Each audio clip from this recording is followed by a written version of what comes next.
मेरे YouTube channel math solution में आपका स्वागत है। यदि आपने अभी तक चैनल को सब्सक्राइब नहीं किया है तो प्लीज़ चैनल को सब्सक्राइब कर बेल आइकन का बटन जरूर प्रेस कर लें, जिससे कि गणित के किसी भी प्रश्न पर बनने वाली वीडियो अपलोड होते ही नोटिफिकेशन के द्वारा आप तक शीघ्र पहुँच जाए। कक्षा 6 के विद्यार्थियों के लिए आज के वीडियो के द्वारा आप ये समझ पाएंगे कि हम त्रिभुज को कितने भागों में बांट सकते हैं, त्रिभुज के क्या विभिन्न नाम हो सकते हैं। जैसा कि जानते हैं आप, त्रिभुज में 6 भाग होते हैं, 3 भुजाएं और 3 कोण। तो भुजाओं के आधार पर हम त्रिभुज के नाम क्या कहेंगे, कोणों के आधार पर हम त्रिभुज के नाम क्या कहेंगे। तो सबसे पहले, यदि त्रिभुज की तीनों भुजाओं की लंबाई अलग अलग होगी, त्रिभुज की तीनों भुजाओं की लंबाई अलग अलग होगी, तो हम ऐसे त्रिभुज का नाम कहते हैं विषमबाहु त्रिभुज। आपको चित्र में दिखाई दे रहा है कि एक त्रिभुज बना है जिसकी भुजाओं की लंबाई 1 सेंटीमीटर, 3 सेंटीमीटर और 2.8 सेंटीमीटर है, अर्थात हर भुजा अलग अलग माप की है। तो इस प्रकार के त्रिभुज का नाम विषमबाहु हो गया, और ये भुजा के आधार पर हम कह रहे हैं इसको। और बाहु माने भुजा, विषम माने अलग अलग। उसी के बाद समद्विबाहु त्रिभुज।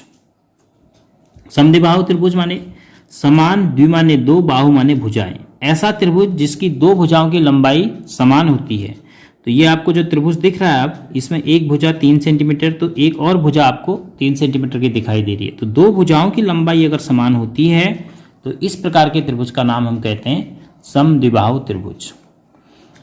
और फिर यदि तीनों भुजाओं की लंबाई बराबर हो जाती है, समबाहु त्रिभुज उसे कहते हैं। एक भुजा 2.5 सेंटीमीटर, दूसरी भुजा भी 2.5 सेंटीमीटर, तीसरी भुजा भी 2.5 सेंटीमीटर। तो भुजाओं के आधार पर आपको 3 प्रकार के त्रिभुज देखने को मिलेंगे। एक जिसमें तीनों भुजाओं की माप अलग अलग हो, एक जिसमें कोई 2 भुजाओं की माप एक जैसी हो, और एक जिसमें तीनों भुजाओं की माप एक समान हो। तो नाम हम उनके कहेंगे विषमबाहु, समद्विबाहु और समबाहु त्रिभुज। अब बात करते हैं कोणों के आधार पर। त्रिभुज के अंदर 3 कोण होते हैं जिसे हम त्रिभुज के अंतःकोण कहते हैं। तो त्रिभुज के तीनों अंतःकोणों का योग 180 अंश होता है। तो 180 अंश तीनों कोणों का अगर योग होता है तो पहली कंडीशन है कि या तो त्रिभुज के 3 कोण न्यून कोण हो सकते हैं, या फिर एक कोण अधिक कोण हो सकता है और बाकी 2 कोण न्यून कोण हो सकते हैं, या फिर एक कोण समकोण हो सकता है और बाकी 2 कोण न्यून कोण हो सकते हैं। क्योंकि योग 180 से अधिक नहीं होना चाहिए, इसलिए किसी भी त्रिभुज में 2 समकोण या 2 अधिक कोण कभी नहीं हो सकते हैं। किसी भी त्रिभुज में अधिकतम एक ही अधिक कोण या एक ही समकोण हो सकता है। यदि अधिक कोण एक हो गया तो फिर एक समकोण भी नहीं हो पाएगा, क्योंकि योग 180 अंश से अधिक नहीं होना चाहिए तीनों अंतःकोणों का। तो अब यदि त्रिभुज के तीनों कोण न्यून कोण हैं, अर्थात 90 अंश से कम के हैं इनकी माप, तो इसको हम कहते हैं न्यून कोण त्रिभुज।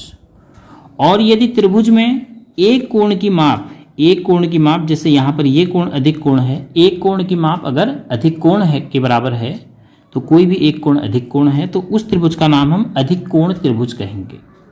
और यदि किसी त्रिभुज में एक कोण की माप 90 अंश है, अर्थात त्रिभुज के 3 कोणों में से एक कोण समकोण है, तो उस त्रिभुज का नाम हम कहेंगे समकोण त्रिभुज।